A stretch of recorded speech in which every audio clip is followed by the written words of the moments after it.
really important topic to discuss with you this week, and I'm glad you put this on the table, because on the back of the Trumpster signing executive orders on Tuesday, and what we know from the Chinese Communist Party and the Indian government as well, our race to net zero, absolutely making it impossible for us to make things here.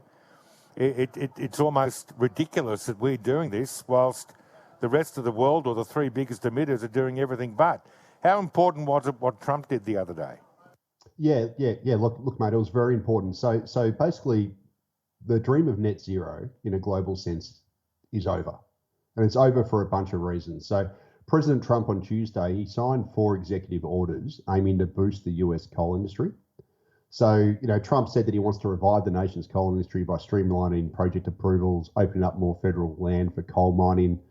He wants to designate coal as a critical mineral and prevent discrimination against the use of coal for power generation rather than other fuels. And he said that he wants to bring back the industry. And this is important because it basically reverses decades of American environmental policy, which has led to the closure of coal-fired power plants and their replacement with gas-fired generation and renewables, etc. So, coal currently accounts for only about 15% of all power generation in the US, and that's down from about 50% in the year 2000. And the US is currently the world's second largest carbon emitter. It accounted for about 13% of the world's carbon emissions in 2023. And obviously, if the US is going to reinvigorate coal use, the US is abandoning net zero, and it's effectively going to increase America's carbon emissions going forward. And this comes on the back of the fact that the world's largest and third largest emitters, so China's 31% of the world's 31.5% of the world's carbon emissions, India's 8.1%. They're also expanding the coal use. So effectively, we've got the top 3 emitters, which account for more than half of the world's carbon emissions, 52.5%, have all said they're going to increase coal. Now, so China's the world's largest coal producer, so it produces the most coal at home. It imports the most coal. Much of that comes from Australia. And it's also the biggest user, and it burns 30% more coal than the rest of the world combined. And China's increased its coal-fired electricity generation by more than 50%, just over 50% in the last decade. India, and I'll also add that China every quarter grants permits for more coal, so more coal-fired generation, more coal mines in China, et cetera, keeps growing its imports of coal. And India, which is the 3rd biggest emitter in the world, it has increased its coal consumption by more than 70% over the past decade to record levels. And the Indian government's directed more coal use, more generation, etc.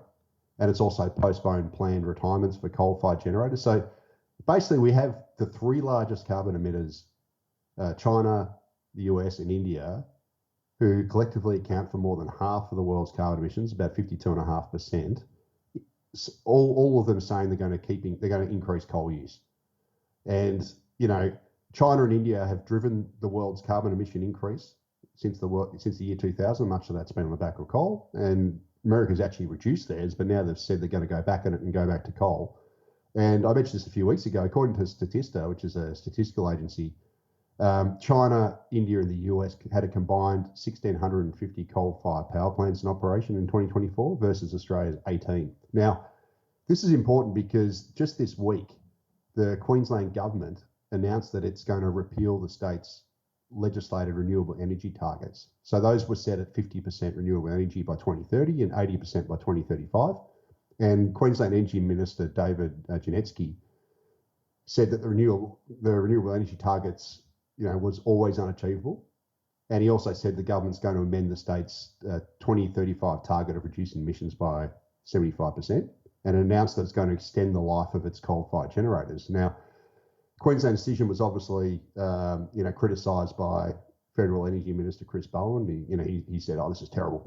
Australia must meet its net zero commitments." Blah blah blah. Now, I personally think Queensland government's announcement makes a ton of sense. So Queensland's one of the largest exporters of coal in the world. Australia is the largest exporter, but Queensland is the largest exporter within that. And much of their coal goes to China. So why shouldn't Queenslanders burn their own coal and give themselves cheap and reliable energy instead of exporting the coal to Asia to burn instead? So, logically thinking, if Queensland exported a bit less coal and burned a little more at home, the climate would be no worse off, right? Because it's going to get burnt anyway. And, instead of China burning it, we burn ourselves and we get cheaper energy.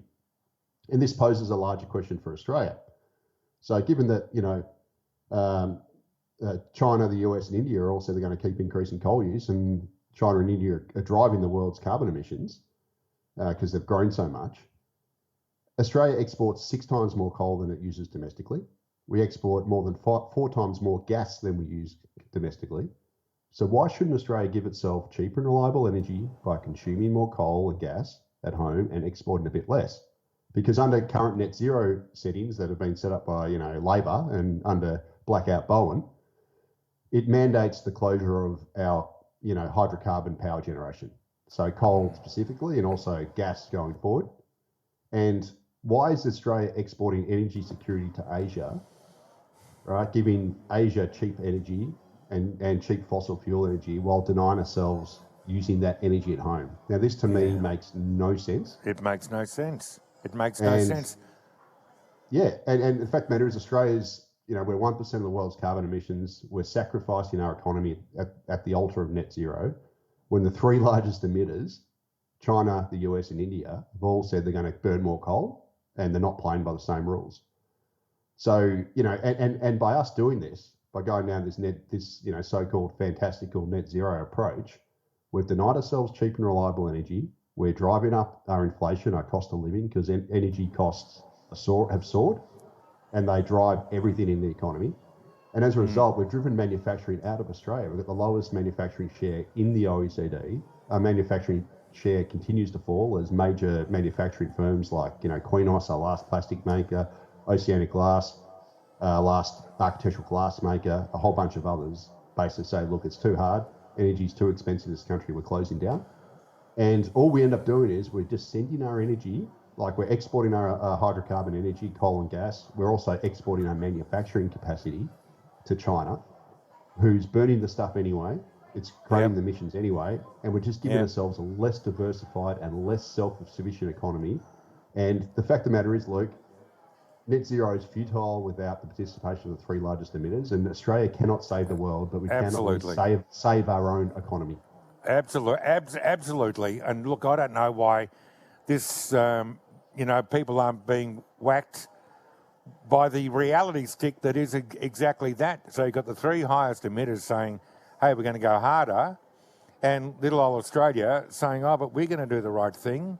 It is futile. But if you run that debate too much, as you and I have discovered in other debates, like, for example, the quantity of immigration, which is a question of mathematics, not about race or religion, but you run a similar common sense debate around these issues, then you get smashed. And people have to wake up to this. It's nice to think that by driving an EV from Ultimo to Surrey Hills or wherever, in Brisbane, from the Valley to, wherever, Kangaroo Point, that, just by doing that, you're going to take a couple of degrees off the day's maximum. What you've done there is futile in the face of what they're doing elsewhere. And unless the world's prepared to play the same game, you don't want to say this is a rush to the end of the world as we know it, but a bit of common sense, please, wouldn't go astray, wouldn't you say? Absolutely. Look. The fact of the matter is Australia could export a bit less and use more of this stuff at home, give ourselves cheap and reliable energy, and the world's no worse off. And specifically with gas, it actually worse. It makes less sense to export. It's actually worse for the environment because you've got to liquefy it first to put on a ship, right? And liquefaction, you've got to freeze it to around minus 200 degrees Celsius, uses an absolute metric ton of energy to then put it on a ship to then transport it halfway across the world to China to then degasify it so they can use it, rather than just using it out of the ground natively where you don't have to go through that liquefaction process. So you actually save energy by burning it at home rather than exporting it. So why aren't we doing that? It's just nonsensical. So we're actually making the situation worse, I'd argue. So we should just, again, we export around 6 times more coal than we burn at home. We export more than 4 times more gas than we burn at home. So why not just export a little bit less, use more of it at home, give ourselves cheap and reliable energy? We might actually then have a manufacturing base because we could then compete because we'd have lower energy costs than other countries. and we'd have less cost of living pressures, less inflation, all this sort of stuff. And guess what? We wouldn't have to spend $500 billion on this massive renewables rollout to give ourselves intermittent and expensive energy.